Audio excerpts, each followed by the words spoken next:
Hello everybody, and Jess here, and welcome back to Gundam Witch from Mercury, episode 24.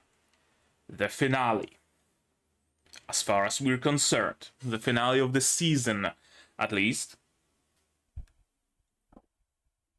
But we don't know if there's going to be any more. In any case, the series is ending for now. And you can probably see it in the background. This is where the Patreon money went for the month, if you were wondering how I'm spending it. To celebrate my entrance into the Gundam franchise and to celebrate Witch from Mercury, I bought Chuchu's Demi Trainer and Guel's Dilanza high-grade kits, paint for paneling and some utensils for painting.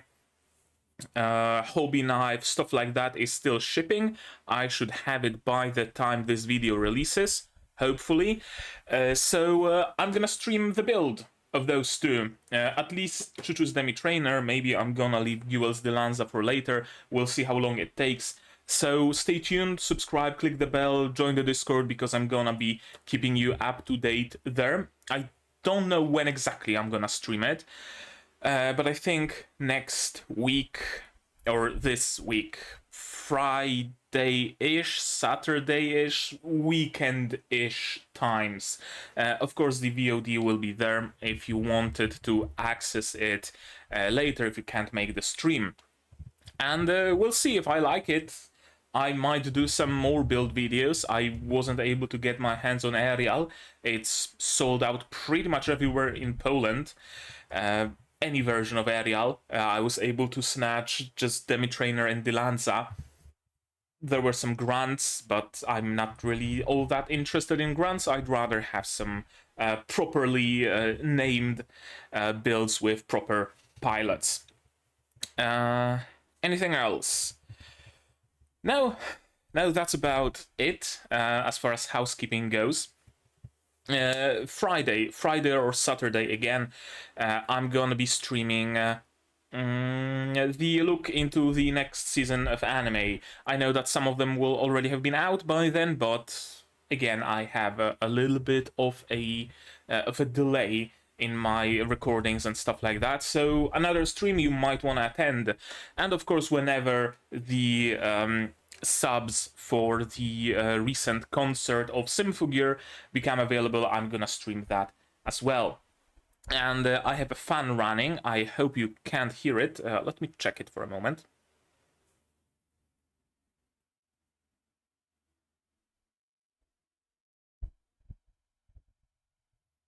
Okay, I don't think anything shows up, but just in case. Yeah, just in case, I'm gonna turn the fan off. Okay, so housekeeping done. We can talk about Gundam. The previous episode very much felt like a finale. Episode 23 very much felt like a finale because we had the big battle, two big battles even, two big fights. We had the destruction of Quiet Zero, kinda sorta attempted. We had the grand sacrifice, we had all the confrontations that needed to be done, and it really feels like all that was missing after that were just some post-credit scenes or some vignettes during the credits rolling or something like that. But no, we get a whole another episode of Gundam, which I'm not complaining about. Believe you me, I'm not complaining about more Witch from Mercury. And in today's episode, I'm assuming, because it's kind of hard to tell where it's gonna go exactly, we're gonna see some fallout of the events of the previous episode. In the previous episode, of course, we had Suletta talk with Eri, bond a little, have a little bit of an argument. She got very much used to piloting Caliban. She was able to evade Eri and her Gambits and Gand Volvas or Gand something, I don't know. You always correct me in the comments that it's not Gundvolvas, it's something else, but I somehow got it into my head that those are Gundvolvas, so that's how I'm gonna be referring to them. All of those shooting at Suletta, and she was able to evade them pretty much effortlessly, all the while under the effect of Permet 8, so she's a great pilot, of course. And of course, there's gonna be some fallout of that. Suletta kind of achieved her goal, but what is going to be the effect of it, right? How's it gonna go further? We have of course, the Earth House infiltrate Quiet Zero and pacify Prospera and pacify Quiet Zero. Elon, the MVP there, shooting the helmet of Prospera's head, and Prospera doesn't seem all that combative right now. She's not like, I don't know, trying to jump at Elon and strangle him or anything like that. No, she's been shot in the head. Quiet Zero is disabled, so she's just kind of resigned, maybe scheming in her head because it wasn't part of her plan, so she's quickly trying to think of a way out of it. But I don't think there is any yet, at least. What else? Miorine, of course, managed to disable Quiet Zero, another MVP, or was it Notret that was the MVP who created a little bit of a backdoor in Quiet Zero, I think. Despite the password for the admin account being changed by Prospera, obviously, password for Notret's account stayed the same. It was encoded in the genetic sequence of the tomato's symbolism of love in the show, and Notret's love helps Miorine even from beyond the grave. Or is she helping from beyond the grave, or does she still exist inside of a data storm? That's a very interesting theory I've heard on Reddit. I think people discussed it, and I think on Twitter as well, that maybe the person, the being who tried to stop Eri, who turned off Quiet Zero, who Eri was talking to, it wasn't like main Eri or one of the Gambits or anything like that. It was actually Notret, who is also trapped inside of Quiet Zero. And that would make a lot of sense, because why would Delling want to work on Quiet Zero? Why? For the same reason Prospera does. Delling wanted to see his wife once more and perhaps free her, release her into the world, and Prospera wanted the same for Eri. Very interesting parallels between those two. I wonder if Delling perhaps gave up this plan. Maybe. He went ahead, right? He went a step forward. He worked through his grief and decided that no, it's actually not the way. Meanwhile, Prospera cannot do that, and she wants to continue Delling's legacy via Quiet Zero.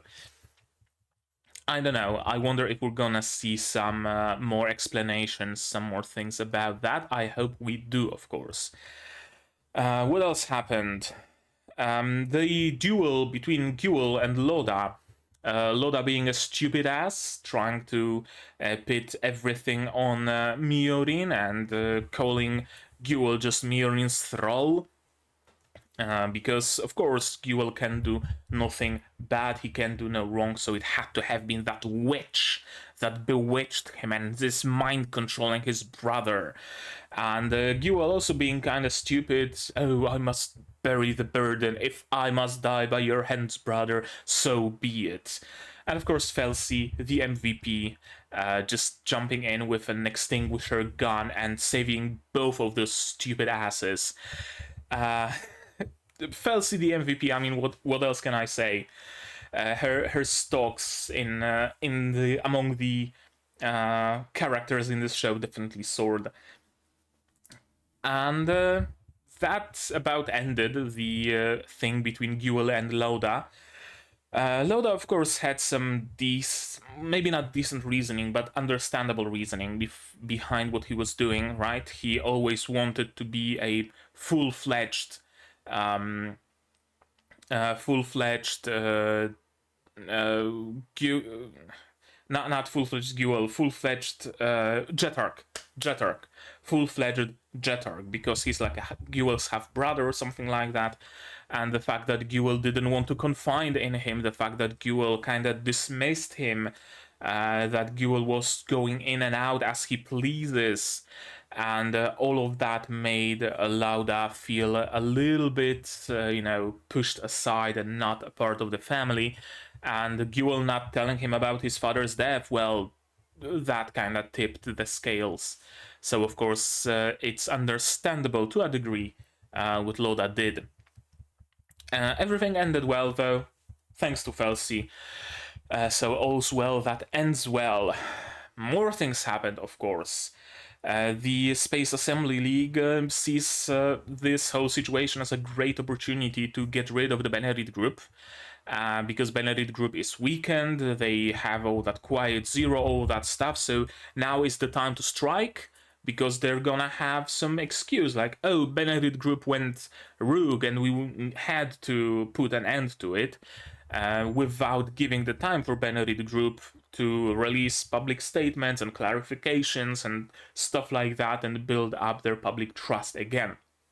So, apparently they have a space laser that's supposed to work as a communications device, but secretly it's a space laser. Kind of a, not Deus Ex Machina, I think the term is Diabolus Ex Machina, something like that. Essentially big bad weapon completely out of nowhere. It would have been a little better if they at least referenced that relay somehow, right? Like, oh no, we can't communicate with the space station somewhere, it's gonna take too long.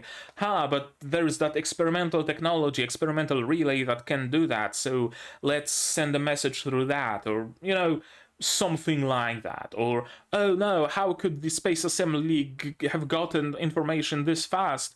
Oh, that's all because of the magic information relay, that they were able to relay the data so quickly. But no, nothing of the sort. It was introduced as a data relay, but secretly a laser, and fired pretty much within just a few minutes. To put an end to Quiet Zero. And Eri sacrificed herself. As far as we're concerned, as far as what they've shown in the episode, we are led to believe that Eri sacrificed herself to protect her mother, her sister, her sister's friends, all those people. A very unexpected sacrifice. I expected anybody else to sacrifice themselves. I expected Guel, I expected Elon, I expected Nika, I expected anybody else, but not Eri. So it's certainly a choice, an interesting one to boot.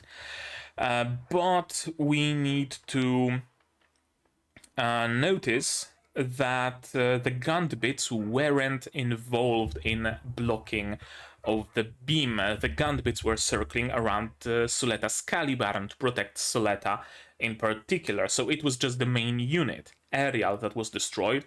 And even as we can see from the first frame of this episode, not entirely.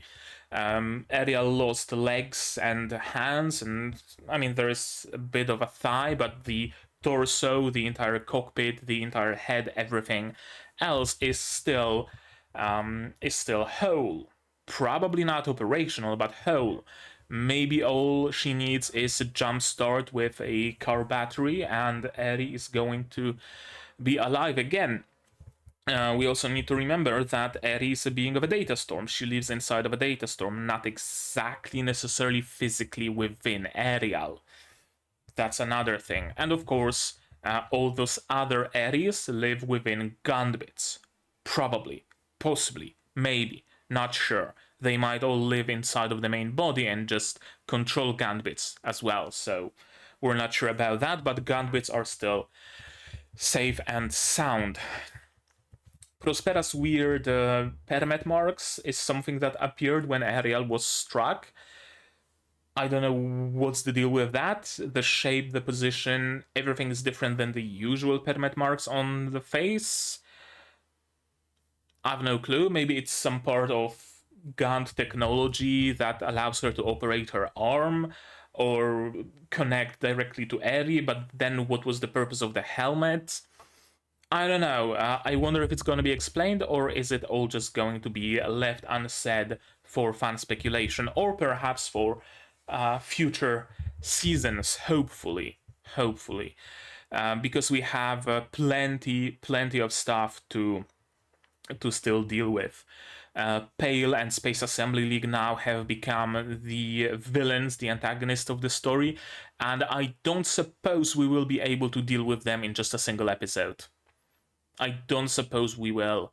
It really feels like setting up a brand new storyline, a brand new plot line of the Earth House plus maybe Guel and Loda and Felsi and some other gathering of people from Asticassia, maybe using a ship to travel around and escape from the Space Assembly League, and they also want to save the world from the Space Assembly League, or some plot like that, kind of a hero's journey, kind of sort of deal.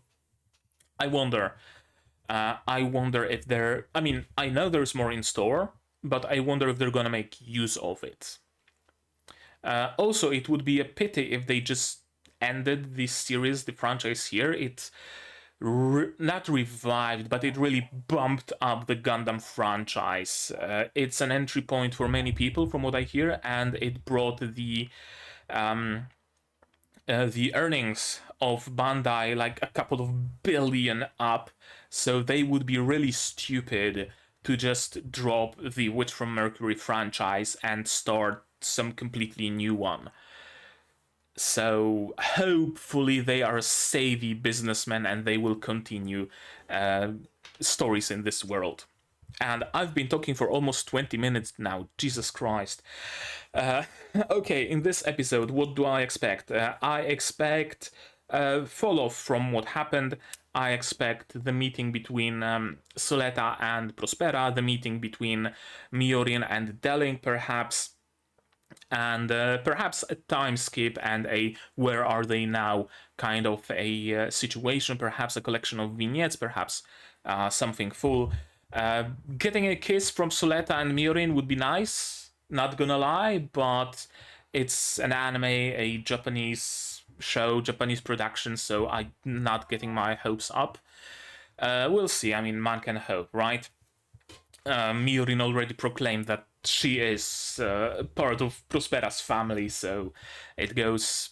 It's as obvious as it can get. We only need that actual proper confirmation, so to speak. Besides that, I don't know. I honestly don't know what to expect. So I think we should just start watching it and see for ourselves, right? I should just stop babbling and give you your subs because you're gonna need them to follow along with me. Myself, some sound because I'm gonna need it to hear what's going on, and of course, support. Support me if you want monetarily on Patreon, link in the description below, or not. Share my content, spread the word, costs you nothing, helps a lot. And with all of that out of the way, we can start watching episode 24, the finale of Gundam Witch from Mercury, in 3, 2, 1, go. Yeah, last time on Dragon Ball Z. Okay, they have a next one in store.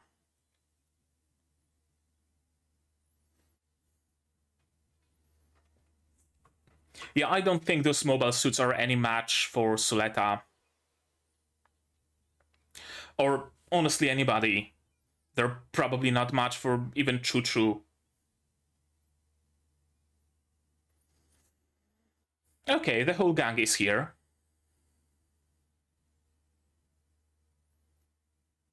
What's going on?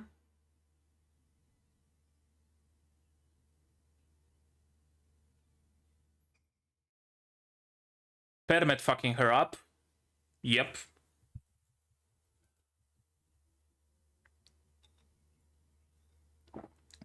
What a cliffhanger before the opening. Shit. I wonder what's it about. Maybe Suletta reacted so badly to something because she's, you know, mind connected with the with Caliban and Spermet, and now Eric transferred herself from Ariel to Caliban, and Suletta, since she's connected, felt it and felt the overload of that transfer. That's my running theory so far. We'll see, of course. We'll have an answer soon-ish, hopefully.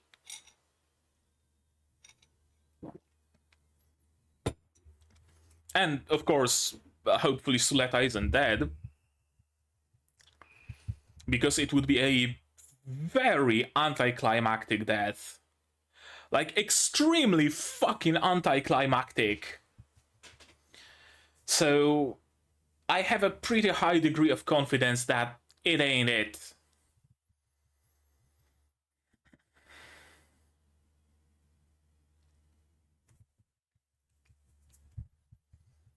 I don't think it's Suletta being integrated into the data storm either, because it would also be a very anticlimactic way to do that. She just fainted, simple as that. Okay, Ariel has been recovered.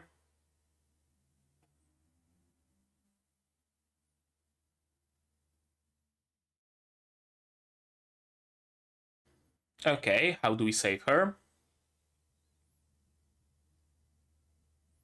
What does it look like?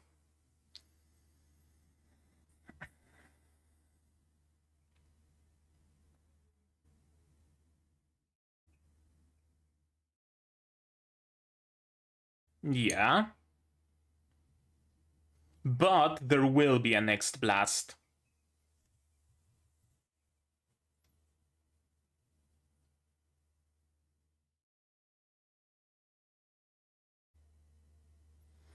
Same thing that's happening to Prospera right now, probably.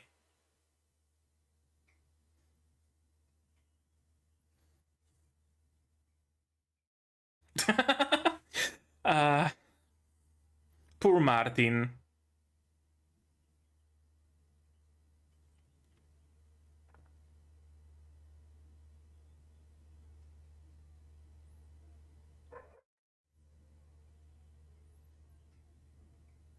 Of course.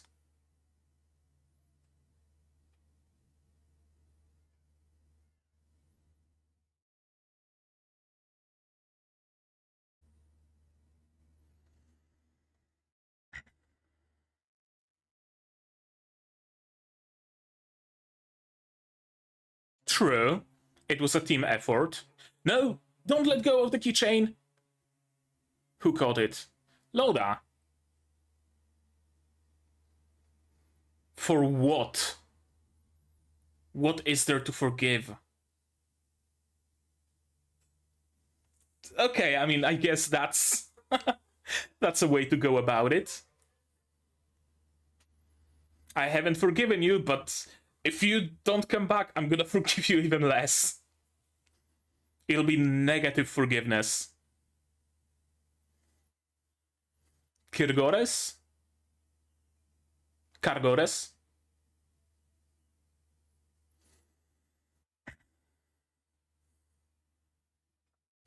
This is my duty. Helping my friends is my duty.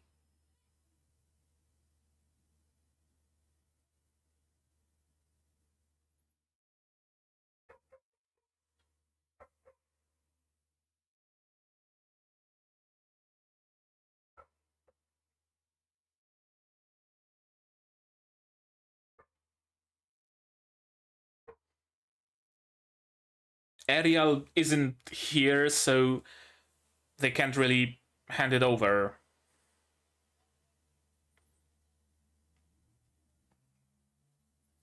And also that.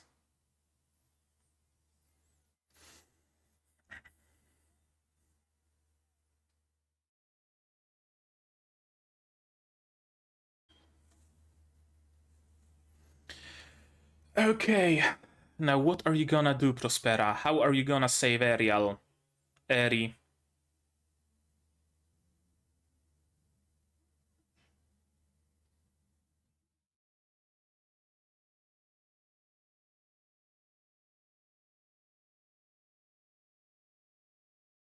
What is continuity cord? Oh, that's continuity cord.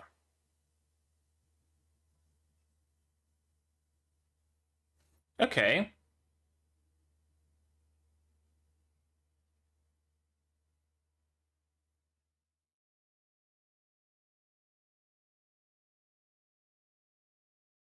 Oh, it can fold out. Interesting. Oh, the helmet is slowing... Okay. So that's probably what the helmet does.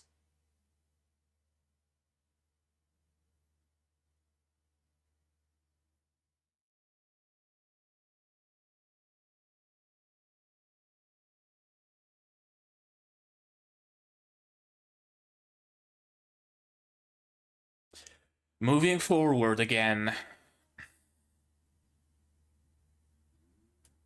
Oh, slight shake.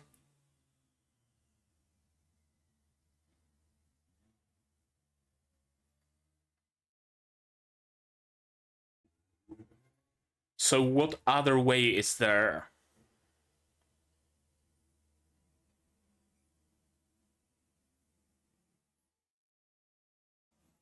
What you doing, Suletta?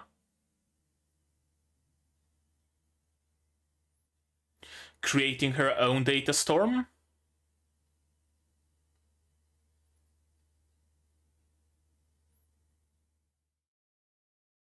Yeah. That's not Eddie. Elon 4? What are you doing inside of the data storm?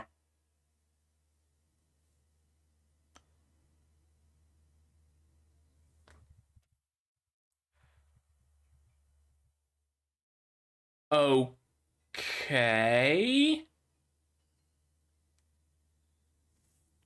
Sure, organoid archive, absolutely.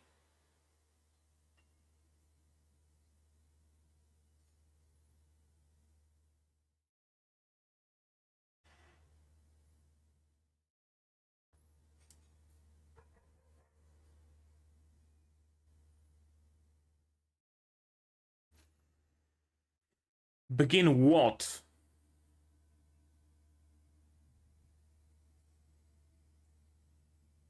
What the fuck is happening right now?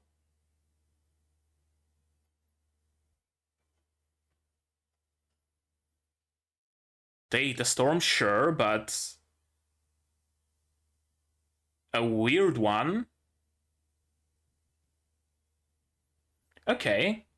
Gun bits are reactivated, aerial is reactivated.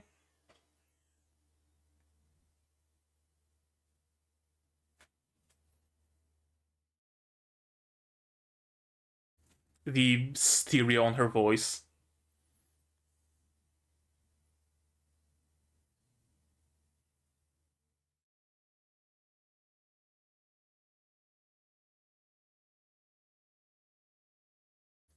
That sounds like a death flag.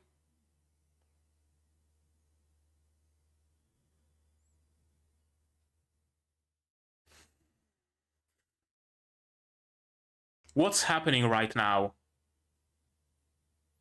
Okay, Gambit's connecting to Calibar, and that's epic. Okay. And rainbow power.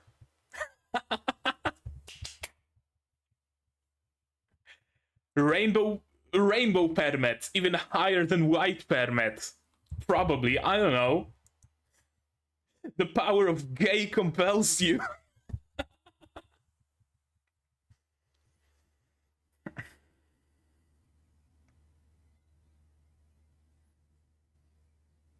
I'm reaching levels of gay previously thought impossible.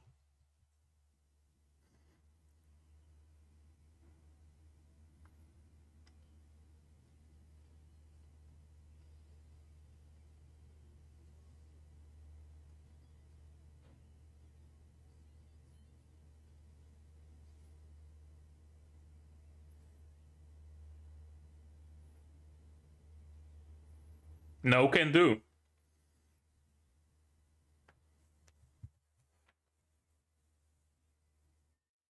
Okay.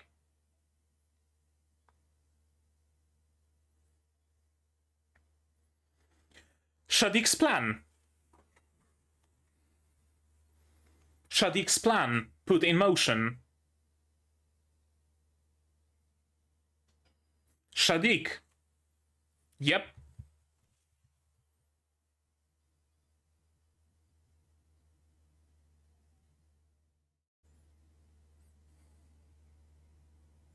Okay.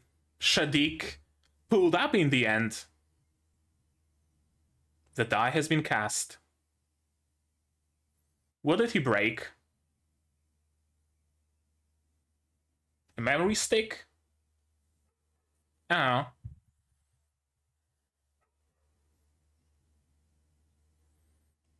There are none. Exactly. Pale is no more.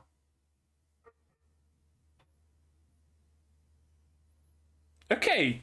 Hey. Even Elon just robbed them like they're hot. For how long?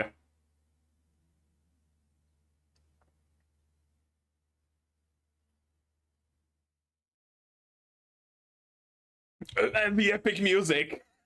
Yes. Remotely activating all Gundams. Okay.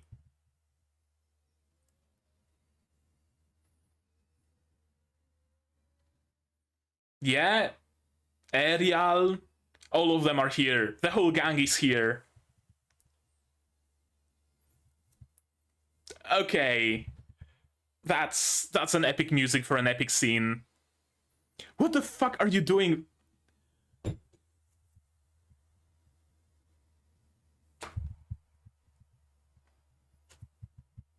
Okay. Sure. A blast of gay perma just disabled the space laser.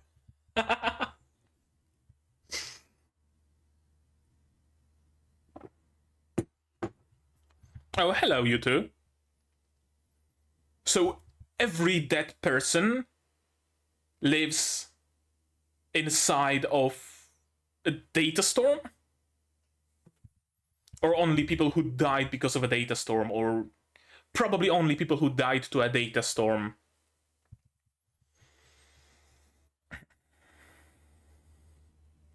When data storm kills you, you don't act. No, she didn't die to a data storm. Neither did they. Just come home. Code word for just kill yourself.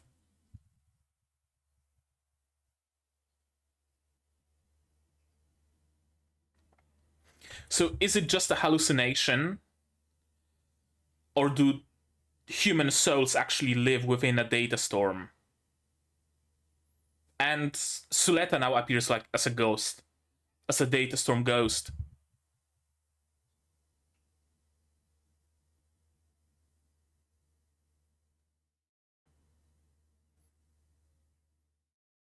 Is Suletta now also dead and a part of a data storm?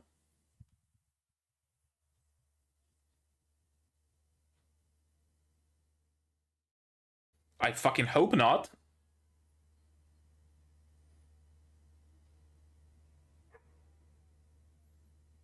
Eddie?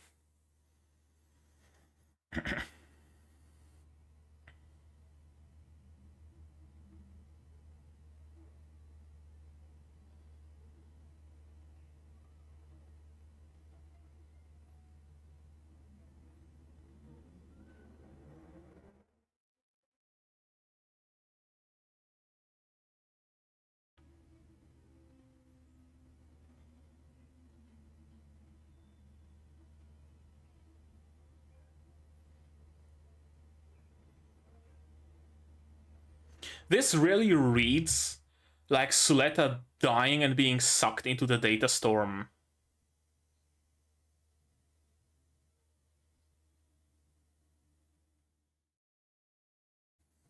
Okay, so... Okay, no, Suletta is still alive. But she's also a data ghost.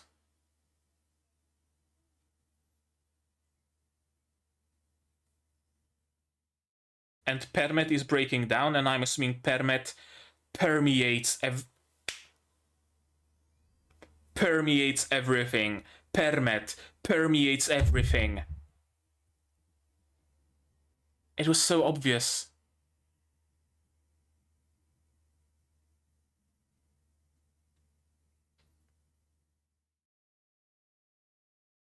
So yeah, Gundams and other Permet technology can function because the materials they're made with are infused or at least permeated with Permet.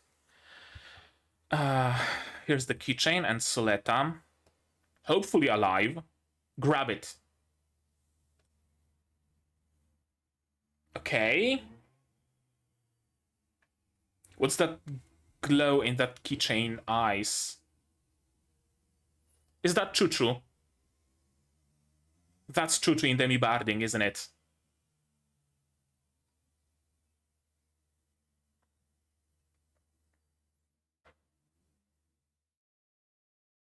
Complete silence.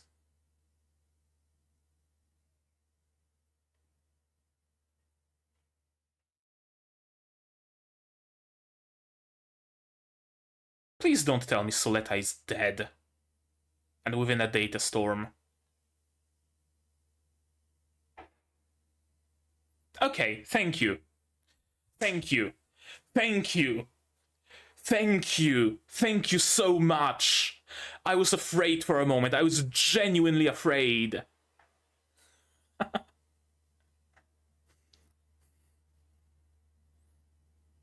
Okay. And a time skip. A jail. Oh, nice. Okay, Nika served her sentence with a nice haircut.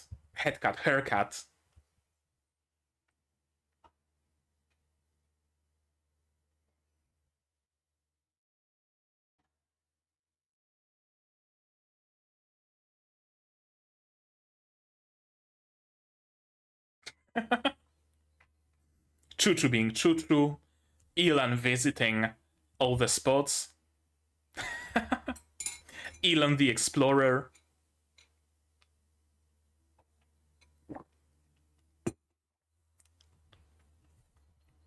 He wanted the clout?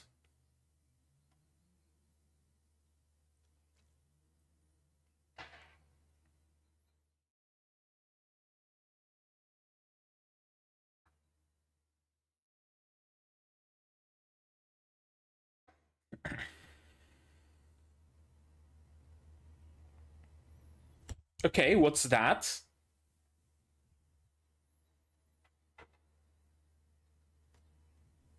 Oh, it allows her to communicate with Eri. Yeah, it allows her to communicate with Eri. And she's using the Gundam technology, okay.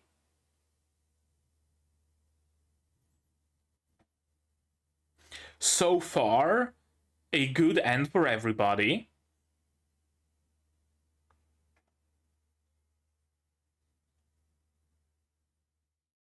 Elan is helping. Oh, Cecilia, damn! I didn't think Cecilia's glow up was possible, but Jesus Christ, Cecilia! Oh, Cecilia, my beloved.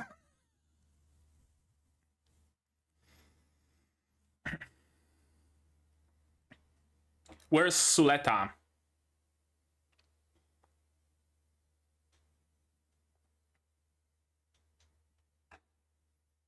Also, I love how those three are Miorine's bodyguards.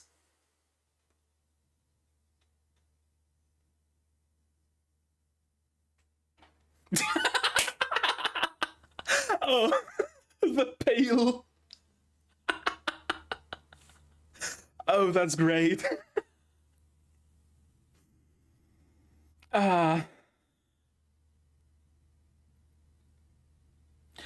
And here's Suletta, thank you. And even Prospera is alive. Slight data scars. Do they have their own farm now? Okay.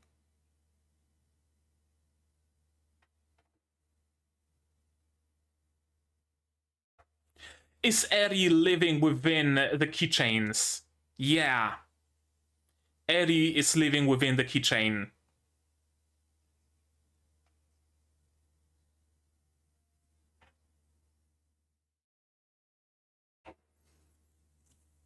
Okay.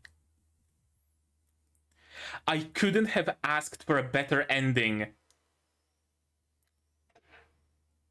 I couldn't have asked for a better ending.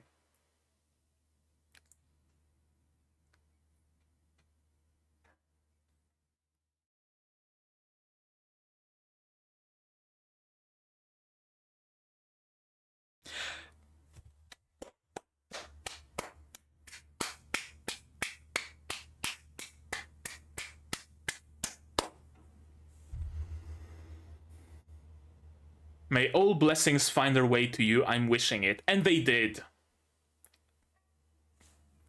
I couldn't have asked for a better ending. Honestly.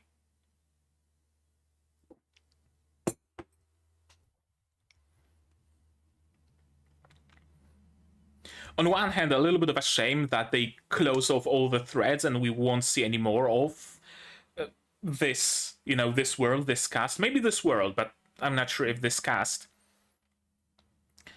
But I'm fine with that. I'm fine with that.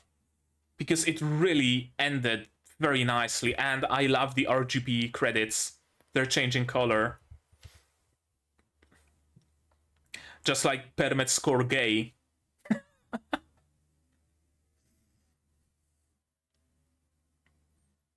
And that's Plant Queta. That's Plant Queta, isn't it? Or is it Benerit HQ? I'm not sure.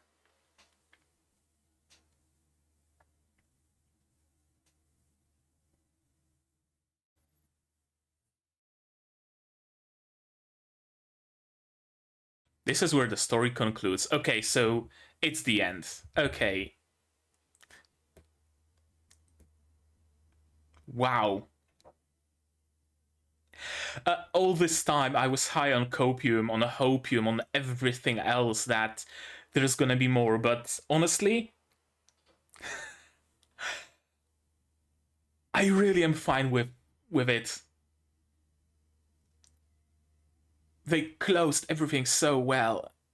Ah, I love it. I love it, love it, love it, love it, love it. I love it.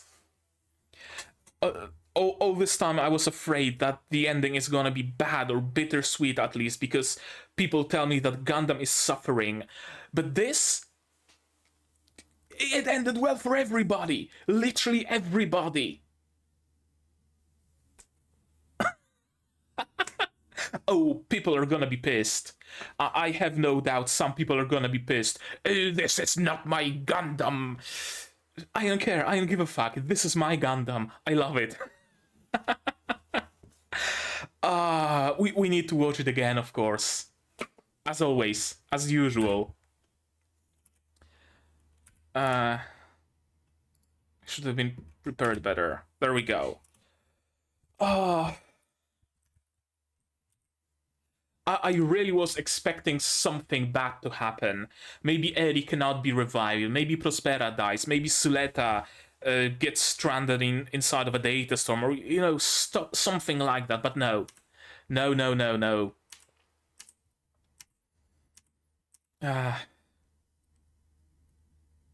Duel with Felsi. And this is one hell of a cliffhanger. Suletta just fainting. Thankfully, she just fainted and didn't die. Spread of information, thermological entropy. That's a bunch of technobabble if I've ever heard it. Information, thermological entropy. What the fuck even is thermology? Thermology sounds like a science of thermics. data is and entropy is like chaos, like disorder. So spread of information, thermic chaos confirmed. Data is chaotic inside of her body, and it heats it up, or something like that. I don't know. I'm not even gonna try to guess it. Her body is under threat, of course, but she's strong. God damn, our Mercurian lady is strong. And first thing she's concerned about? Eric, of course. Interplanetary laser.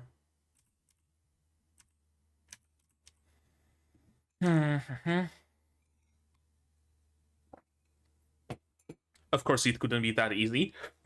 Although if Choo-Choo pulled off her helmet, her pom-poms would just knock out those two guards instantly, so there was a way out of it, out of this situation. This is great. And nobody cares about Martin. Oh, you poor sod. Any further attacks are in violation of law. We make the law. That's, that's the thing. You can't be protected by law from people and organizations who make the law. Law isn't universal. Law has to be enforced and created. If someone changes the law or chooses to not enforce it, it's kind of useless. As defenders of the fronts, Space Assembly League is acting with cause, of course. Will shift Ariel's propulsion controls to the Caliban. I don't know what that means or what is that supposed to do, but okay. Sure, you go and do that. This is a cool moment of Loda. Haven't forgiven you people, but if you and my brother don't come back, I'll forgive that even less. Loda is such a tsundere. But he chose to give the keychain back, and that's a very nice gesture on his part. We'll head straight there. Space Assembly League, of course, is attacking. Wireless optical transmissions. Yeah, blinking lights. There is... I don't remember what the name of it is.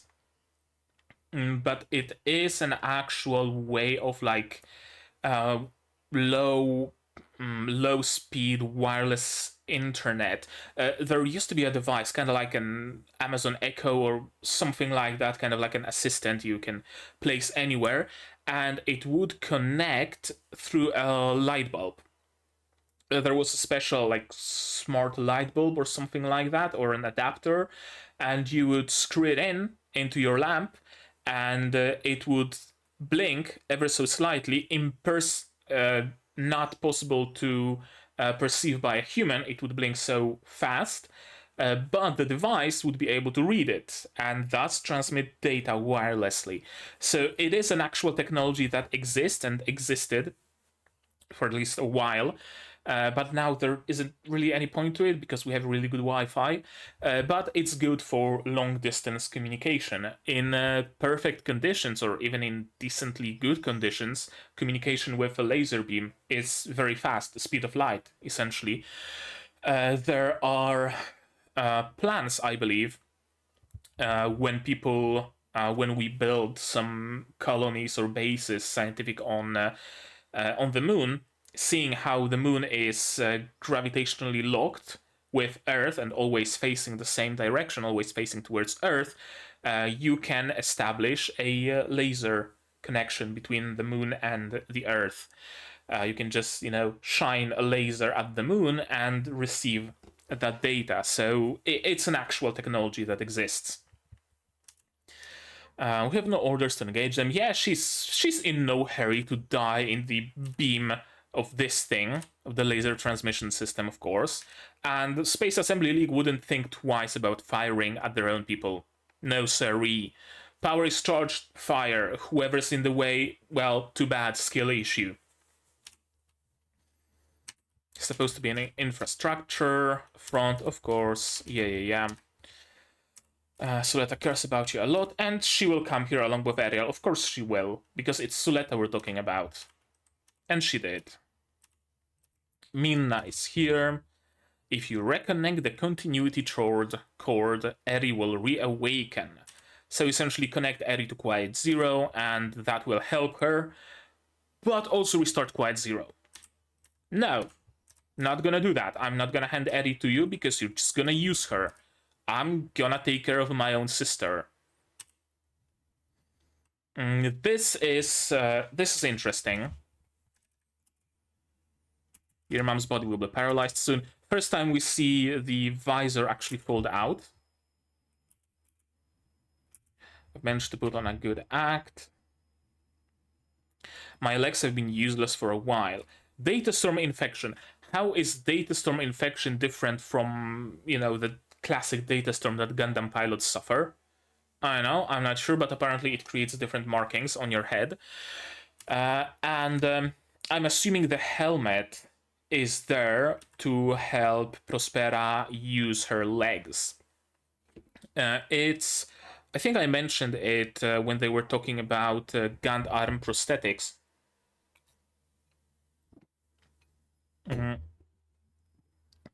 But there is an actual technology being developed to help people with severed spine. Before the point of the spine being severed, or even in the brain, you put a receiver implant, and where the spine has been severed, at the end, you put another implant and you connect them with wires, and it essentially bypasses the gap in the spinal cord, and it actually gives people the ability to walk back. So it is an actual technology. And it could perhaps even be used. I'm not sure if it hasn't already been used in people who have spinal cord severed at the neck, so that they are completely paralyzed neck down. I think it's been used in a case like that, but don't quote me on that.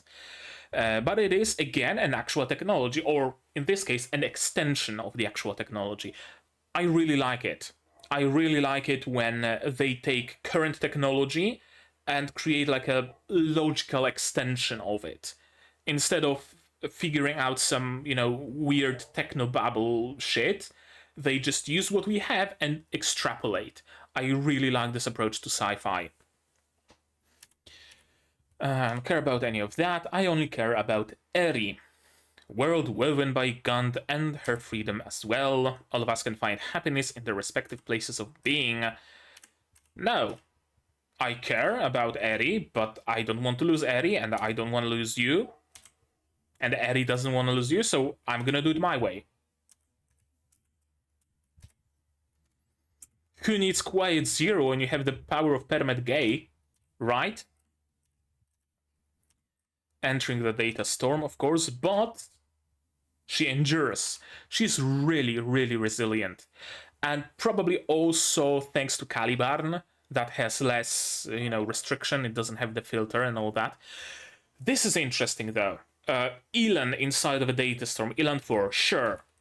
Organoid archive of the enhanced humans is integrated there. Whatever. It's essentially like Power Rangers morphing grid or something like that. Sure, I can believe that. Enhanced humans are supposed to integrate with Gundams, so they're using the Gund network to store the archive of the enhanced humans or something like that. Whatever, I can believe that. Yeah, I can believe Elan being here. I'm glad that Suletta is getting some closure with him.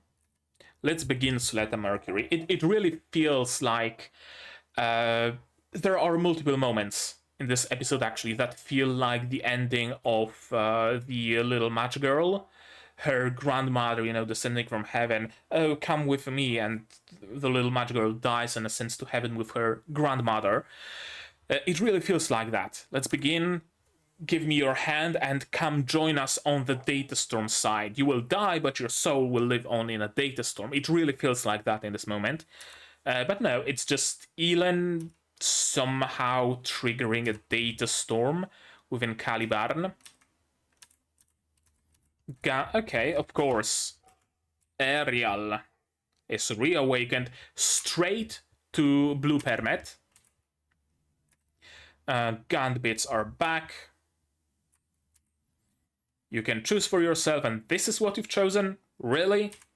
But sure, of course, go ahead. I'm a greedy person. I don't want to give anything up. No, I want to save my mother, I want to save Miorine-san, I want to save you, Eri, I want to save all 11 of your clones, I want to save myself, I want to save the Earth House, I want to save Asticassia, Guel, and everybody else. I'm not taking any concessions on that. I want everything. That's great. I really like it. I was, again, feeling uneasy for a moment because Eri wasn't really smiling, but then she smiles and has that, oh, you kind of look on her face. Okay, sure, I'm gonna help you. And this is epic. I knew it's gonna happen, but I'm glad it did. Gambits integrating with Caliban. And you can even see where are the connection points, where the connection points are gonna be on the Gunpla. Right, there is a hole on the thigh somewhere? No, there isn't. But there was a hole to connect the stand on the back. Additional armor plating on the thighs. Additional blades up here. That connects very nicely. It's almost as if Caliban was made for Gambits, right? Yeah, there are the connection points for your stand.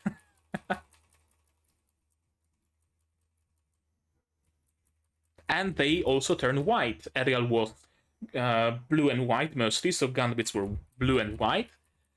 Caliban, meanwhile, is just plain white, so the Gambits also change color, which is interesting. This neck pull, it almost feels like what's the anime studio that does all those, weird neck poses? Fucking Araragi from Monogatari. I can't remember the name of the studio, but Shaft. This is a certified Shaft pose. Red permit? No. Not red permit. White permit? No. We're going further beyond. We're going full on rainbow. Rainbow permit, baby. Why did the Gambits connect if they're gonna disconnect now? I don't know, but it was an epic moment, so I don't really mind. And what are the Gambits doing exactly? Spreading the rainbow permit particles or something. No signs of attack. Everyone please flee, of course.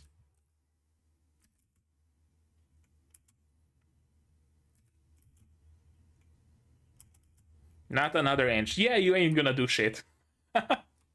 Not against Miorine. We just need to get to rid the League of their motives, right? Yes.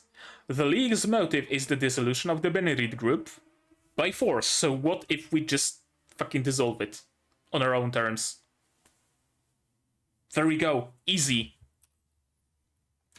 And I might be mistaken here, but I think Miorine is using the gay particles to communicate, to override all the permit communication technology. Probably. Whose voice is that? Cut it off. I can't. Yeah, no can do. Unable to switch lines. Forcible communications interruption. Receiving data from Quiet Zero. Interesting how they have it all programmed to actually, display that it's forcible, unable to switch lines, receiving data from Quiet Zero.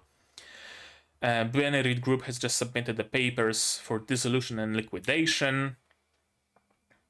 As was the case with Grassley, all of the group's assets will be sold or merged with Earthian corporations. Of course, Shadik's plan. Per mutual agreement, indeed. I'm not gonna even try to read it. Benerit Group business and stock transfer agreement.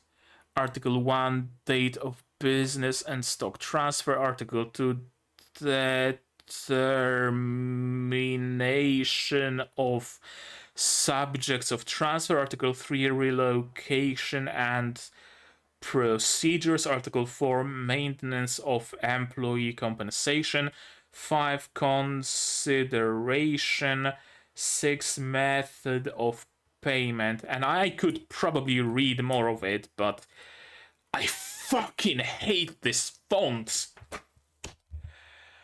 I hate this font so fucking much. Honestly, the worst thing of this show, the absolute worst thing of this show, the fucking font they're using. No joke.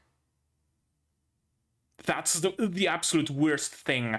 If I were to list the pros and cons of this show, the cons would be just the fucking font, the fucking font, the fucking font. And all of the Shadik's harem is just chilling the exact same way they would if they weren't in 0G.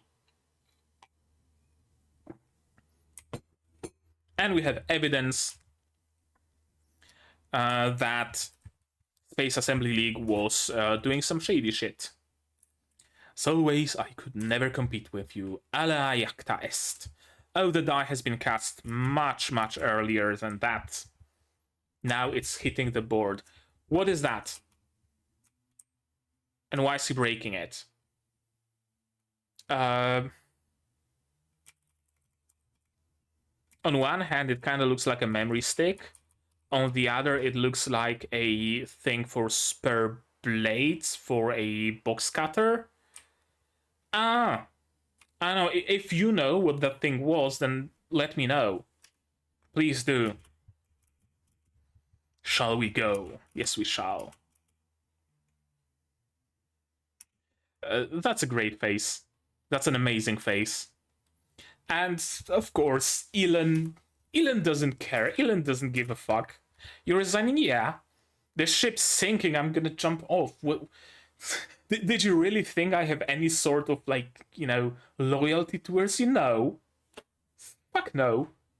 Jetar company stonks are soaring. Your stonks are falling down. I'm just gonna go to Jetar. Easy. And I've grown tired of being on the Pale's Great leash anyway. The shocked face, that's great.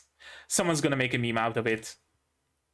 And the smug face on Elon's mug, that's...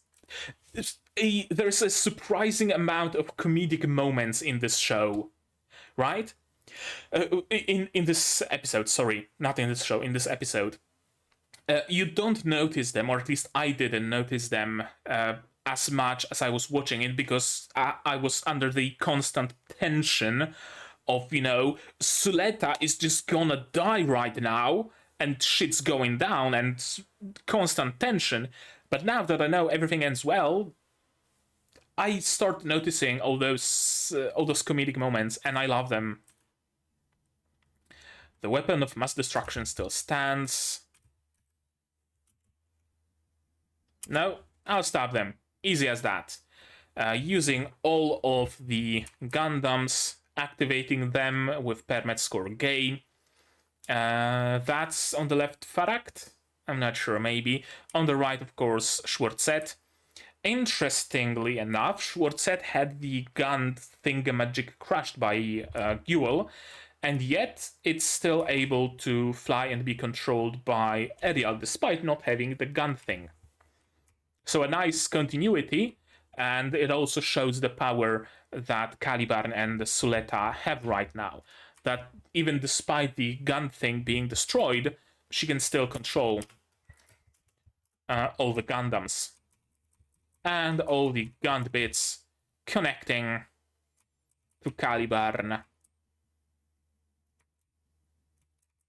Ariel just completely demolished, destroyed, but is still working. I don't know if it's animation error or is it on purpose, but her left eye was extinguished before and right eye was glowing. Here we see left eye glow as well. That's such an amazing scene. Great piece of animation, and the colors, the lighting. I love it. Now, the meaning of, in this group, the meaning of Caliban and Ariel is obvious, but why Schwarzette and the black one? I forgot the name of it. Or, well, I could just throw some name out, but I don't want to use an incorrect one. Creating some ripples in space, and boom, an explosion of rainbow permit everywhere, hitting even this space laser, and just overrides it, turns it off, done. This is interesting. Initially, I thought that if you die inside of a Gundam, connected with permit to it, connected to the data storm area, to the Gund network, you die, no matter by what means, be it through a data storm or you just get shot or whatever, your soul gets sucked into the Gund network, into the data storm. But apparently not. He, okay, Samaya's husband, sure, he died inside of a Gundam of a data storm, so it makes sense that he's here. The professor, though, she was shot. She didn't die inside of a Gundam. Unless, sure, those implant things utilize Gund technology somehow and make her connected to the Gund network. You could argue that. But those two, no. So is the implication... there can be one of two implications here. One, it's just a hallucination. When you're connected to the Gundam network, you see what you want to see, essentially, kind of sort of deal. Or those people are kind of a figment of your imagination, right? Your memory of them kind of creates their echoes in the Gund network or something like that. The second explanation is that Data Storm and Gund network is just the afterworld. You die, you go to the afterworld. You go to the Gund network. All of the souls of all people who ever died reside within Gund network. I'm not sure which explanation is it. It kind of sucks we're not gonna get a confirmation either way. Isn't it still too early for her to come here? You've done enough, haven't you? If I lose Eri too. This made me scared. Suletta showing up as a data ghost? Oh fuck, she's dead. Her soul has been sucked into the Gund network. She's fucking dead.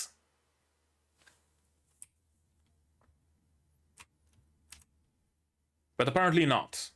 You killed everyone here from Ariel, didn't you? For Eric's sake, you chose the future over revenge. I guess you could say that. And Eri as well. The reaction to Suletta, Prospera's reaction to Suletta versus Prospera's reaction to Eri, so vastly different.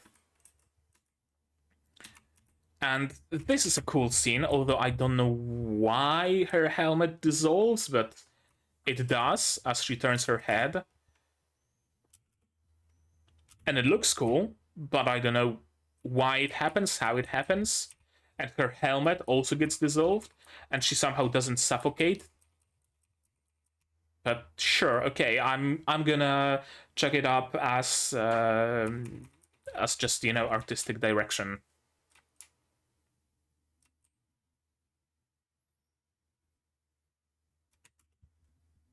Yep. I want to stay with Suletta from now on, and with you too, Mom. That's another thing that really made me scared. All those other ghosts telling Prospera that, oh, join us, you know? And Eri saying, I want to stay with Suletta from now on. Okay, so maybe she wants to stay in the world of the living somehow. Maybe Suletta actually caused Quiet Zero. Maybe now the data ghost will actually be out and about, but what would be the reason for her doing that and not using Quiet Zero to do that? I don't know, but whatever, maybe that's what happened.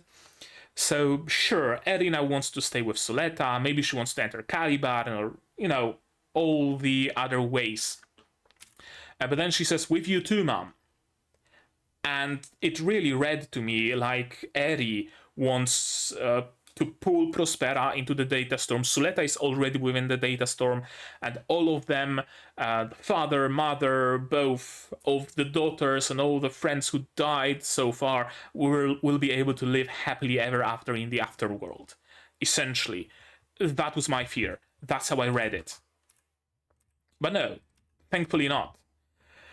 Permet is breaking apart at the particle level. It actually explains a lot, or rather adds to the explanation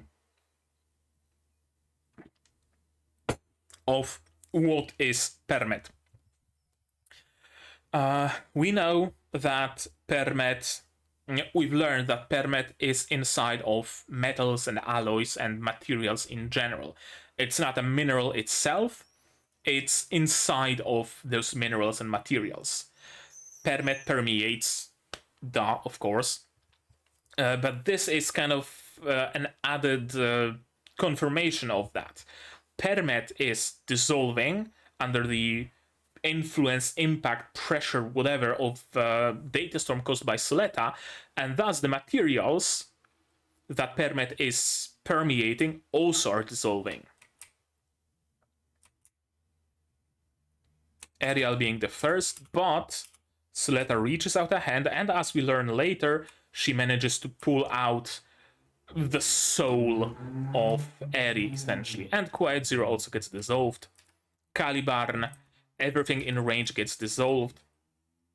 All the Gundams in range get dissolved, at least. Not the mobile suits, seemingly, because demi-barding is perfectly fine. I was really wondering what the fuck are those glowy eyes?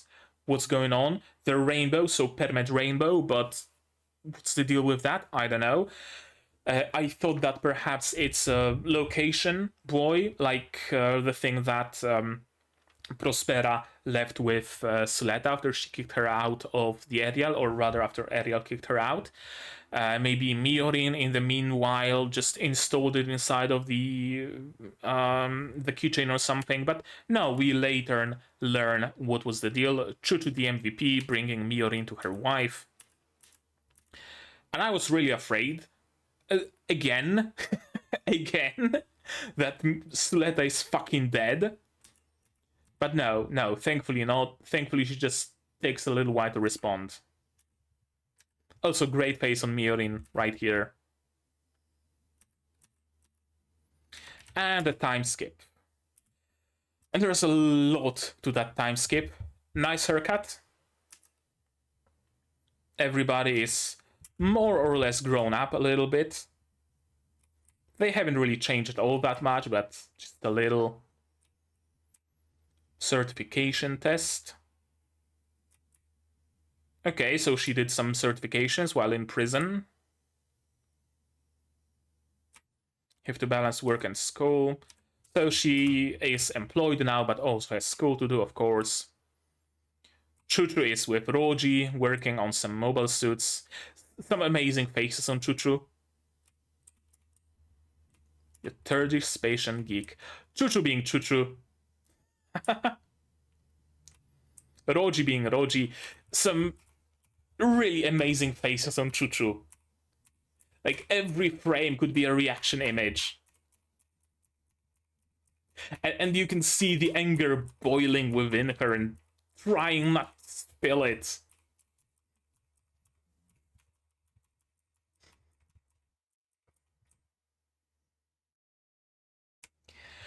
Elan 5 traveling the world, trying to see all those spots from the notebook, of course. Decided on my own long ago. Queen Harbor, sure. Shaddiq, it took 3 years, over 3 years for Shaddiq's trial. That's a long time.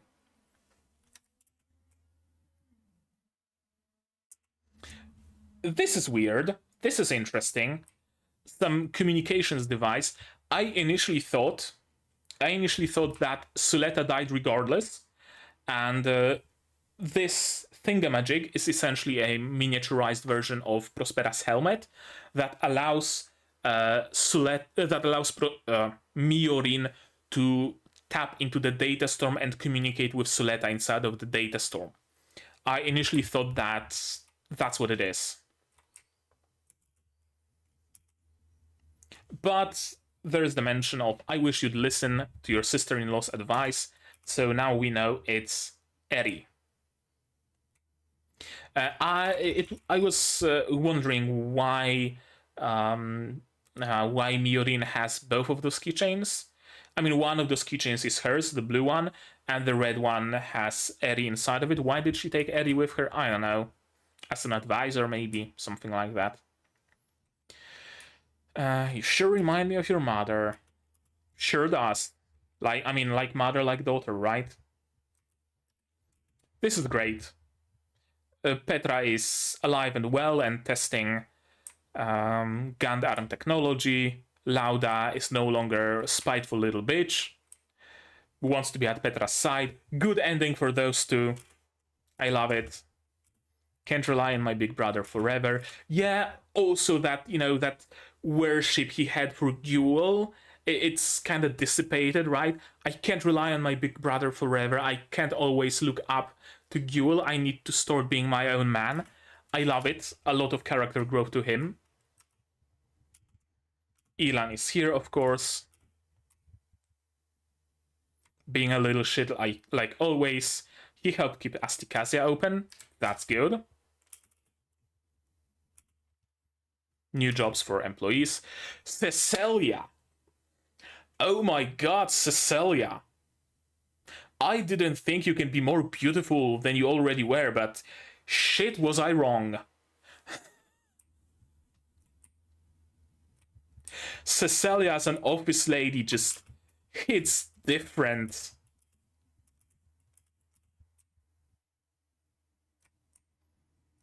You want to rebuild? And she's also a little shit like always. Smug Garu office lady. The voice. I love Cecilia. Cecilia, my beloved. I love that Miorine is working with those guys now. Very interesting that they essentially joined the group, joined the family. Meeting up with all the common folk who lost a lot because of Gundams and the space and Spatians, and Miorine trying to make the world a better place. Benerit Group assets were distributed. They'll just be scooped up by space again, sure. Public hearings and former Benerit management resumed this year. Okay, so they're gonna face some things. Surviving families of Queen Harbor, quite zero victims, still outraged. These matters will carry over into the next round.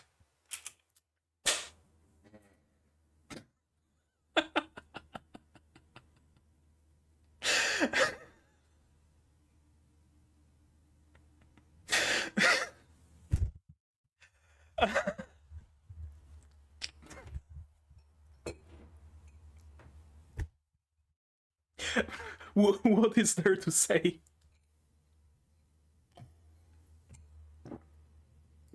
What is there to say?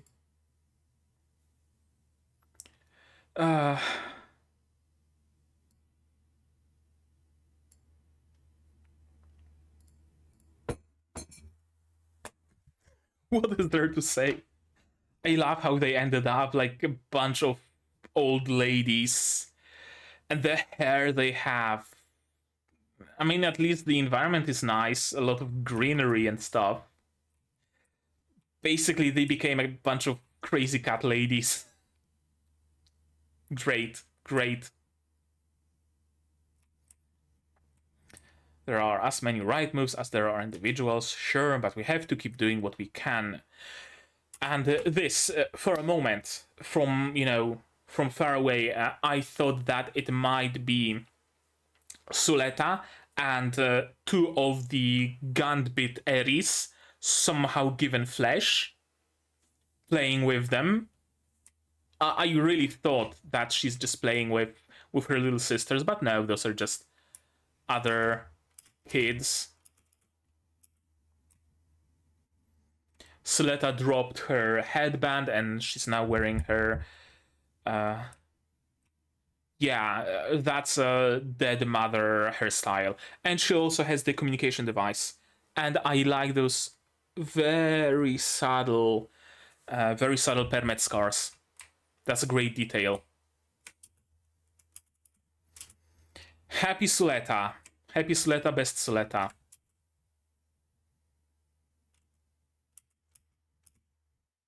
We're gonna. That's an amazing design of the briefcase. You know, different length wheels so you can put it on an incline. Genius. And Suletta wants to open a school out in the countryside on Earth. Gradually regained control of my body, so she was suffering heavily from the data storm, but she recovered, strong as she is. Prospera also likes it here. So serene, so peaceful, with a little bunny pin on her sweater. And Eri lives within the keychain. Confirmed. I don't get how you even exist. I don't get it either. But the one who transferred us from Ariel that day was Suletta, of course. Us also, so it's all the Aries that inhabit the keychain, not just Eric. And this looks like the cube from Transformers, kinda. It was something that only you could do. Yeah.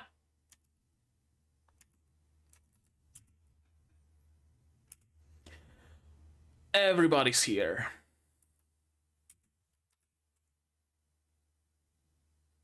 We get a Minasan. We get a bit of a handhold. And a nice, serene, good ending.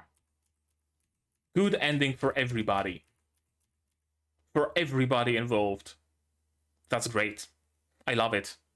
Honestly, even good ending for the Pale Ladies. They could have ended much worse. They really could have ended much worse. This slow pan up to this space station, though, this kind of raised a little bit of fear in me anew, right? Because we're suddenly seeing the space station. What's happening there?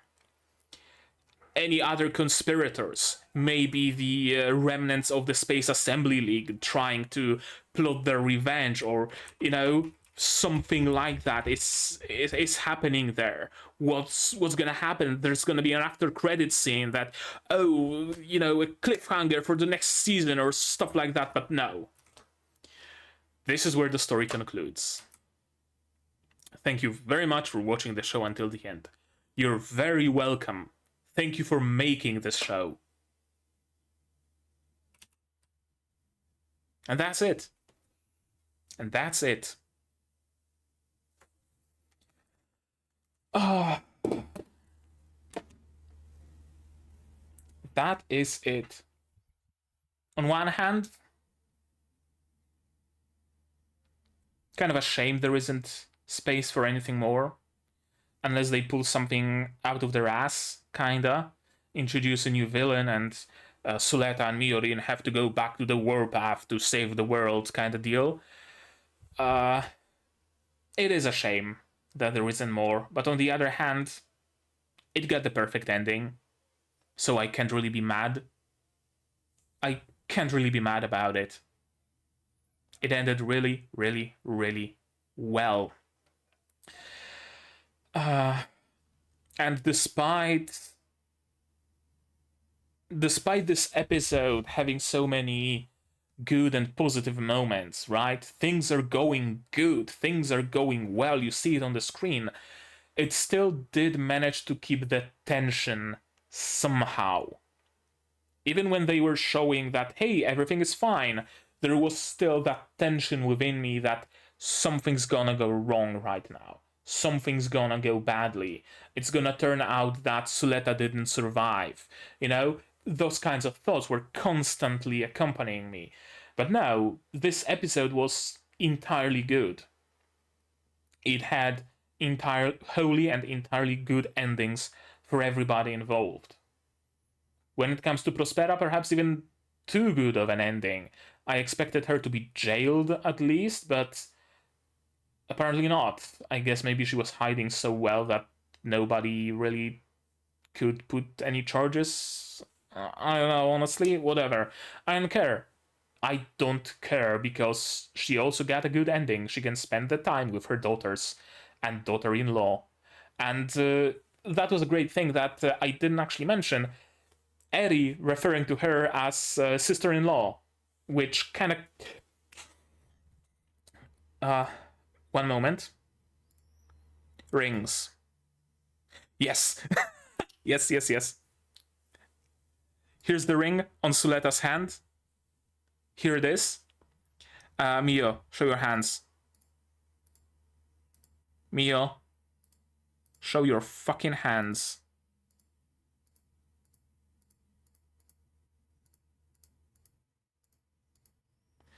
No, not the right hand. The left hand. That's the right hand still. Show me your left hand, Miorine. Show me your left hand.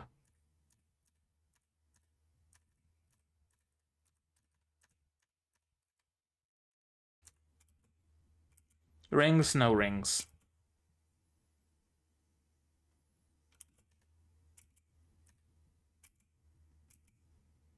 No ring! No ring on Mio's left hand, what the fuck?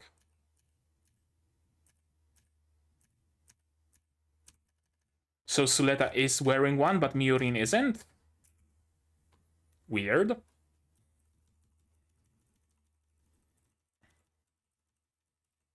I don't know, why would that be?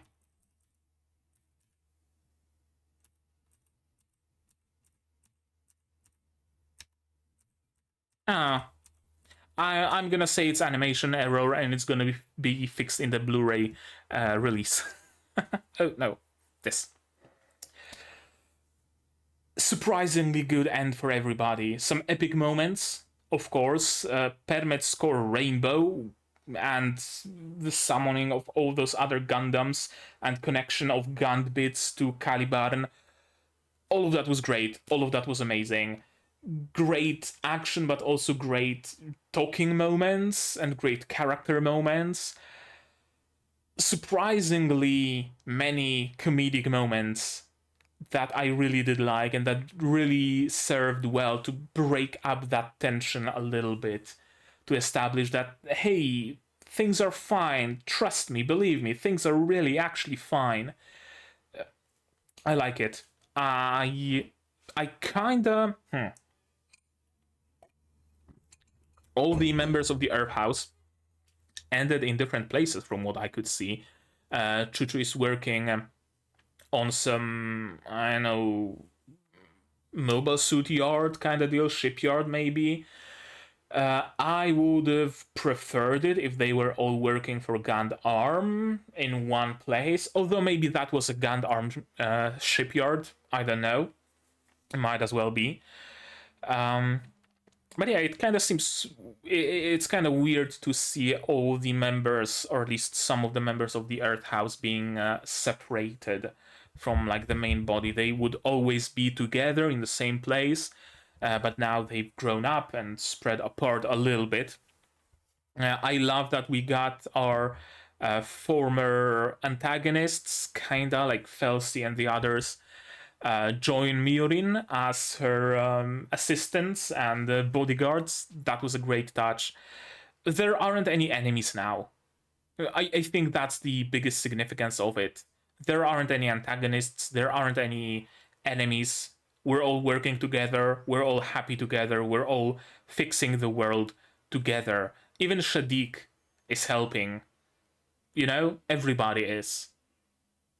No hard feelings towards anybody. No bullies. No, no antagonists, as I said already. None of that. We're all just happy. One happy family. That's great. That's great. Amazing episode. I mean, what can I say? And it really is. I already said that, there's no point saying it again, but I really wish there was some more on one hand, but on the other, it was a good ending, so I'm fine. I'm fine with that. Now, let's go through my theories. All the theories that we had so far in Gundam. It's right about time to do that because there is...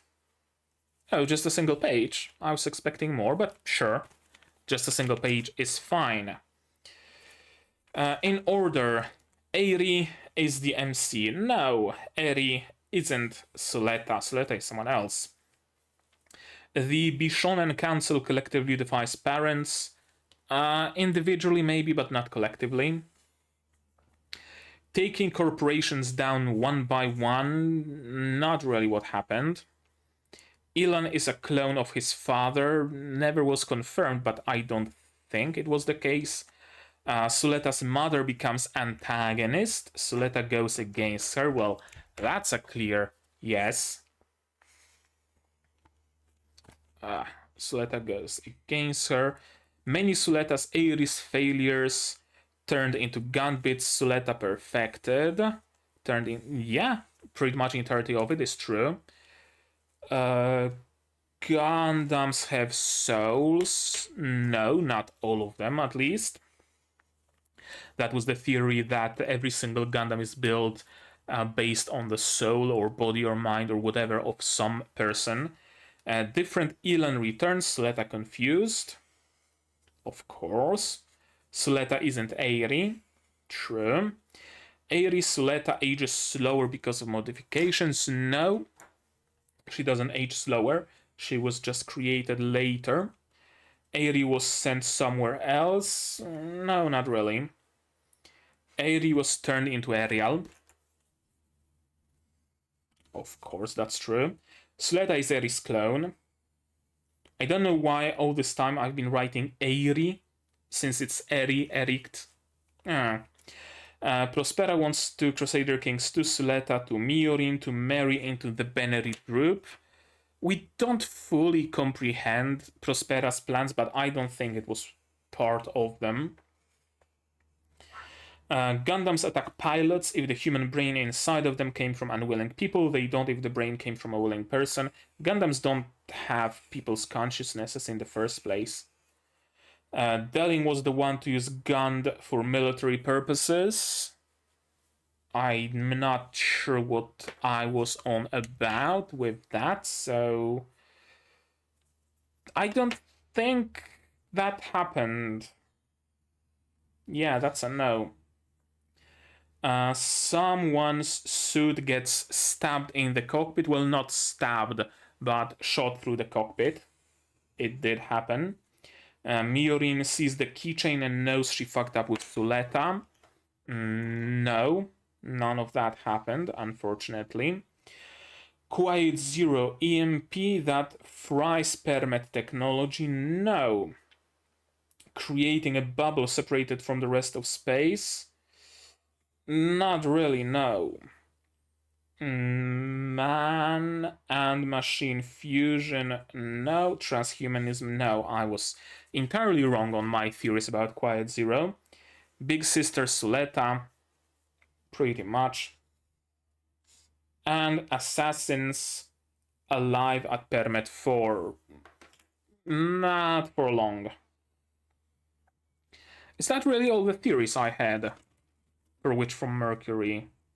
Yeah, here is Symphogear, Novice Alchemist, Oyukyumi no Kaina, Symphogear, Ancient Magus Bride.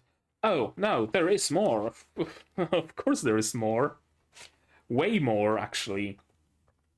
Quiet Zero is an artificial solar flare. Solar system scale EMP. No. Guel rises from the bottom. He very much did. Suletta destroys some mecha. Inside is a dead little sister Sophie, killed by her. Yeah, that was a theory that Sophie's body would be inside of... that Sophie would be turned into a Gundam after her death. No. Prospera's helmet is small-scale Quiet Zero, that's why she can safely reveal her plans. No one will betray her. That was the Prospera mind control theory. No. Delling didn't attack the asteroid lab, it was someone else who stole the 3 prototypes. We don't have a confirmation either way, but I'm gonna say no. Eri was modified / created, no. Suletta was, though. Miorine undoes Suletta's conditioning, no, she did it herself. Suletta's conditioning causes a tragedy, Suletta kills Miorine or Delling, thankfully not.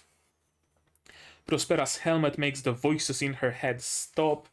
No, that was the theory that all the people who died at Vanadis are speaking to her somehow. School monorail using Permet somehow is relevant. Was it how Shadik managed to stop it? Perhaps. Suletta pilots Schwarzet against Ariel? No, she piloted Calibarn. Gun-bits are made of failed Eri clones. Correct. The plan was made by Eri. Prospera just follows. Incorrect. Prospera's helmet is used to listen to Eri's orders. Not really. The variable that ruins Prospera's plans is going to be Suletta. Prospera didn't account for her daughter rising up. Kinda, sorta. Delling wasn't the one to order massacre at Vanadis, it was the High Council. No. Felsi does move too far and dies. No, thankfully Felsi is alive. Lauda starts doing stupid shit. That's obvious. Petra wakes up and calls him. Lauda stops doing stupid shit. No, that wasn't that. It was Felsi, actually. Prospera succeeds. Eri can now be free, and that's it. No evil plan, no ruling the world. She never succeeded. What's special about Calibarn? There was something special about Calibarn. Whenever Suletta does something to cross an item from her bucket list, it also helps Prospera. I haven't rewatched the series, so I'm not sure. I'm gonna use yellow for now. Suletta's dreams are not her own. On the list are not her own. Kinda, sorta. Season 2 is versus Space Assembly League and Pale, who fought with Quiet Zero, and Prospera joins us. I wish, but alas. Eri defects and enters Calibarn to help Suletta. Not what happened. And there was the... I need to go back a little. There was the... Where is it? Gundam. Big Sister Suletta, that was in reference to Sophie. Suletta being a big sister to Sophie. Alas, Sophie is no more. So I'm gonna say it's a no. That's the first page. Not horribly bad. And the second page I missed quite a lot, and the third page a little bit better. Compared to like Symphogear and other shows, yeah, I was a fair bit off base. I mean, I even got Madoka Magica fairly well, but Gundam really did surprise me, Witch from Mercury at least. Really did defy my expectations, and I wouldn't have it any other way. That was a bottle of water. So, summary of the series as a whole. I mean, do I need to say more? Do I need to say more about whether I liked it or not? don't usually buy merch. Just so you know, I don't usually buy merch. I have this like, acrylic stand of Kana that I bought, I think, on AliExpress for like 90 cents or something like that. And that's pretty much my only piece of anime merch.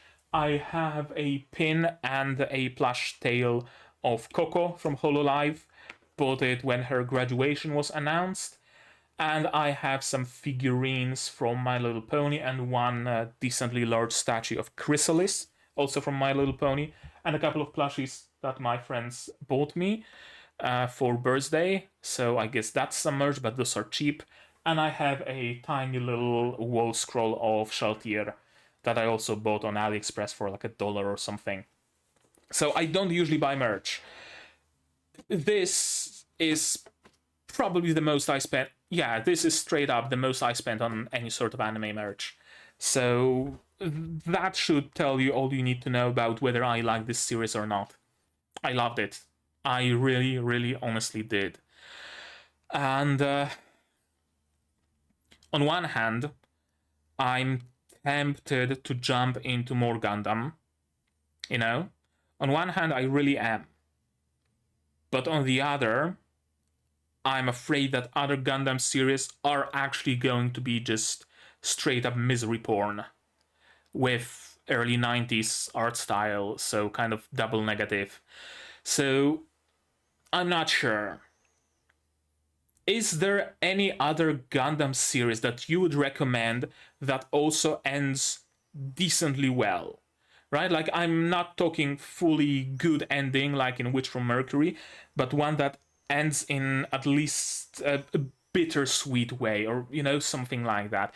If there is a decently modern Gundam series that ends in a bittersweet way, or perhaps even in a good way, that I could watch and is fairly standalone, I don't need the whole history of years of Gundam, do tell me down in the comments, and I might just watch it, and I might just buy more merch. We'll see how I like assembling those.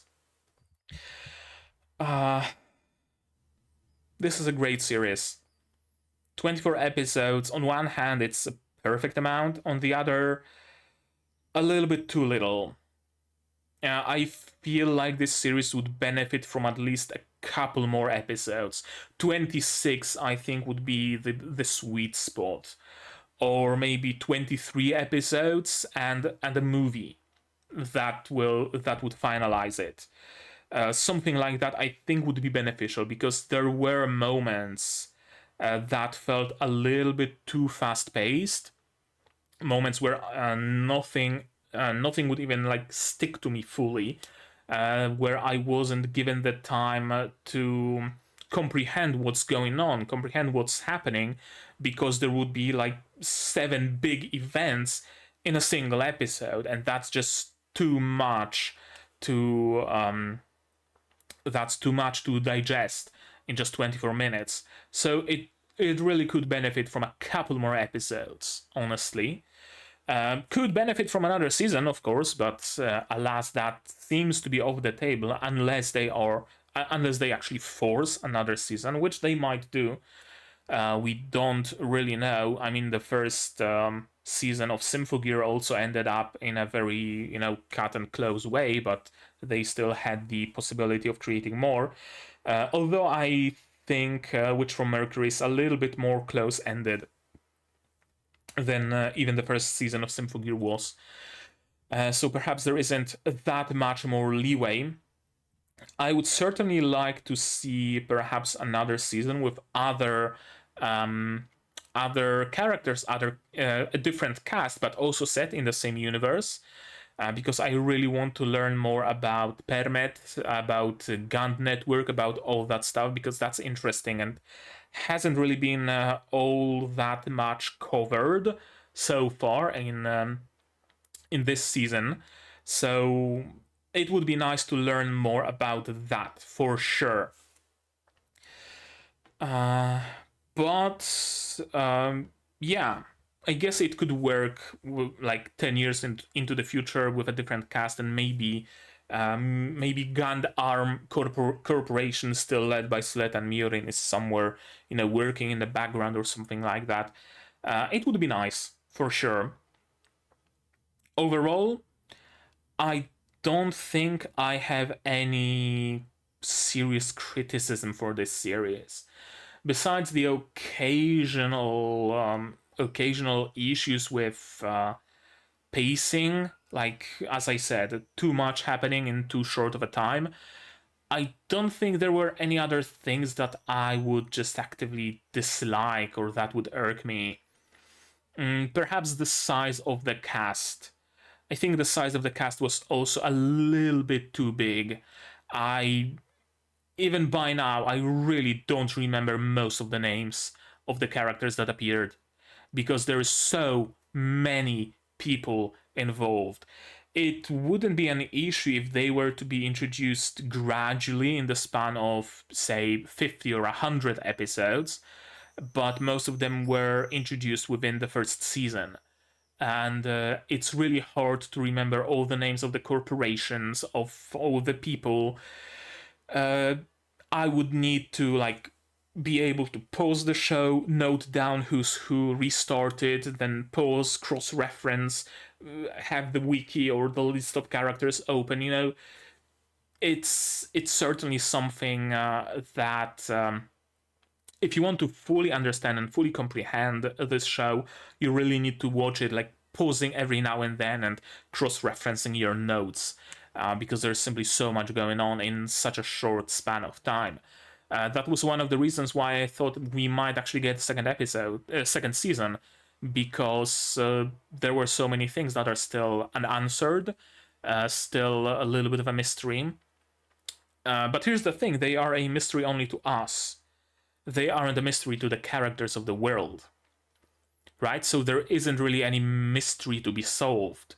There isn't a mystery of Permet to be solved. We can't have a season or some OVAs about Miorine and the Gundam Corporation trying to figure out the secrets of Permet, because Permet works, but we don't know how. It's a mysterious technology and we need to figure out how it works. It's not a secret in world. It's a secret for us viewers, so we can't really make a storyline out of it. I guess a prequel would be interesting. Perhaps about the discovery of Permet, the first mobile suits, the first Gundams. That would be cool. That would be very interesting to see. But besides that, not really much space for any future material.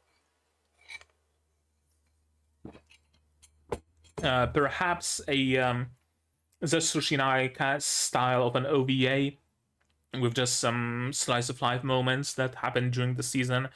That would be fun. Maybe a manga that expands a little bit on what's been going on. I wouldn't mind that whatsoever. But besides that, yeah, surprisingly little room for more. I have a feeling this show was a little bit of an experiment by Bandai, right? What would happen if we created a Gundam series with a female lead, two female leads actually, and if we ended it well, if we had a good ending, would people still like it? I feel like this series might have been that bit of an experiment, trying to diverge a little from the usual Gundam formula of male protagonist and tons of suffering into something more lighthearted, with a female lead, with some elements of, romance and stuff like that, and some slice of life even.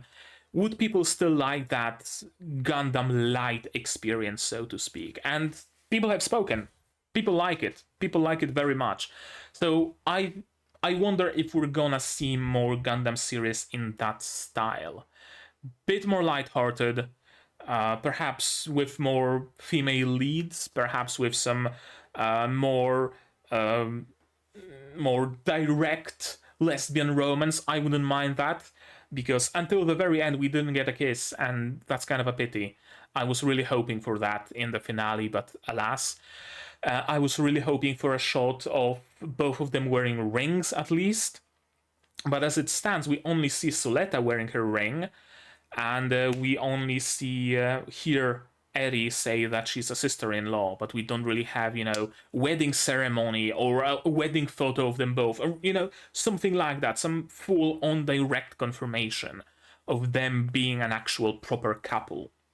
We're still skirting around the topic, even now, even in the finale, so I was really hoping for a little bit more direct confirmation, a little bit more of a direct approach. But alas, not yet, perhaps in the future. So far, it seems that if you want some good old Yuri romance in your show, you need to watch a dedicated Yuri show. You can't just watch any random, I don't know, isekai or something and hope for lesbian romance, because it's just not a thing. Unfortunate, but alas, it is what it is, as they say. Do I have anything more to say? Animation and art, amazing. I was honestly afraid they're gonna overuse CG. Usually when there are robots or some sort of mechanisms involved, there is CG involved, but CG in this show was very minimal, and whatever CG there was very much blending well with the 2D to the point where it was indistinguishable. And even then, I think CG was only used in the first season. I'm not sure I've seen any sort of CG in the second season, in the second core of this show. So thumbs up for that. Some amazing animation, some amazing moments. I can't really say anything negative about the art direction. Sometimes characters were off model a little bit, kinda as if different studio was working on some particular scenes, but it wasn't anything too egregious. It wasn't like, I don't know, Steven Universe levels of being off model, so it's excusable, of course. But besides that, nothing negative I can say about the art and art direction. Sound was great. The music, perhaps not memorable. There weren't any particular pieces that would stick with me. Kind of like when it comes to music, I don't really listen to OSTs. The only OST I listen to sometimes is Kill la Kill, and I actually can recognize the songs, right? Blumenkranz, of course, fan favorite. But none of the music stuck to me here. None of that will make it to my playlist, but the music was very well and very purposeful and very purpose made. When the scene, when what was happening on screen was epic, you could be damn sure the music will be there. The music will be just as epic, and it was, and it works, and it's great. Not memorable, but very much, doing its job. I guess that would be the best description of music in this show. The music was doing its job perfectly. Not becoming the star of the show, not being completely unnoticeable, but being just where it needs to be. So thumbs up for that. Great voice work. I have nothing negative to say about that either. A lot of emotion in many, many, many scenes. So again, nothing negative. I love the characters. Pretty much everybody went through some growth.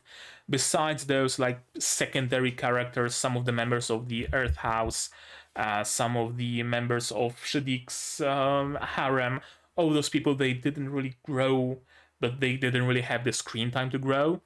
But the people who did have screen time, all of them went through some serious character growth. And that's great. Pretty much everybody right now is a different person than they were in episode 1 of the first core. So that's great. Characters were written very well, in very compelling ways, very real.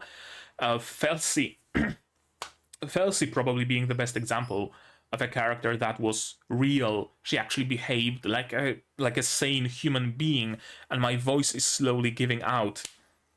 So there weren't, what I mean is there weren't any characters that would be one note or just one trick ponies, right? Like sometimes you have shows where there is a dedicated comic relief character, or a dedicated angry character, or a dedicated muscle head. None of that in this show. Everybody had layers to them, and everybody also grew throughout the course of the series. Everybody felt real, everybody felt realistic, so that's great. I also really like the fact that we didn't really have that the main antagonist of the series wasn't really the villain. I can't call Prospera a villain. Space Assembly League and Pale, sure, those are villains, but they weren't the antagonists for the longest time. Only in the finale they've become the antagonists. Meanwhile, Prospera was the antagonist, but I can't call her a villain.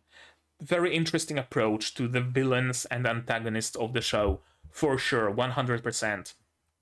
I love Prospera as an antagonist. I love how believable she is, and how empathetic you can be towards her, because you understand her pain, you understand her struggle, and you understand what she wants to do, but you can't agree with that, not fully. Or maybe you can, and I don't fault you for that, really, honestly. So Prospera made a great villain. Our main couple made the great main couple. Anything else? I don't think so. Like, I do want to spend more time sitting here and talking about Gundam Witch from Mercury, but I don't want to waste your time going in circles. So I think I'm gonna end it here. And if I have any other thoughts about this show, I'm gonna share them with you during the Gunpla stream. How does that sound? I think it sounds plenty good, to me at least. So yeah, I think that's gonna be it from me for now, but maybe you have something more to say on the topic of this show. How did you like this episode, this show? How did you like my reactions, my theories, stuff like that? Tell me in the comments below. Please share your thoughts, absolutely. You can also do that on Discord, but comments also drive engagement, so if you want to say something on Discord, right here you can join it. It's free, open to everybody. Say so in the comments as well to drive a little bit of the algorithm. Like this video if you liked it, dislike it if you disliked it, but tell me why, please, so I can improve. Subscribe to the channel to be notified of future releases of what do I have left? All the shows have ended. Ancient Magus Bride, Benerit Saito-san no Isekai ni Iku, and other shows that I'm gonna be taking a look at in the coming week, next weekend, I think. And also Madoka Magica, I'm gonna be back to it, believe you me, sooner rather than later. And I also stream sometimes. I'm gonna stream Alchemy Stars. I probably already have, if you're watching it on Monday. I'm gonna stream the Gundam build, I'm gonna stream the look at the next season, so you might wanna click the bell icon next to the subscribe button to be notified of whenever I go live. What next? Support the channel if you want monetarily on Patreon, linked in the description below, where for $10 a month you get early access to non-seasonal shows like Symphogear, Madoka Magica and others, and for just $1 a month you get a role on the Discord and a place in the credits, and your money might fund, I know, Aerial Rebuild or Caliban or something, who knows. And if you don't want to spend any money, you can still help the channel a lot by sharing my content, spreading the word. It really helps the channel a lot and costs you absolutely nothing. So now, with all of that out of the way, that's gonna be it from me for today. So as always, you guys do the good stuff, and I'm gonna see you in the next one. Cheers! And here's the list of my wonderful Patreons: QB Without a Net, Fruit, Zay Rainer, Aquamancer, Fussel, Dr. Watt, Marsh, Hans Peter. You can become one of them if you want, and you don't need to become a part of a data storm to do that.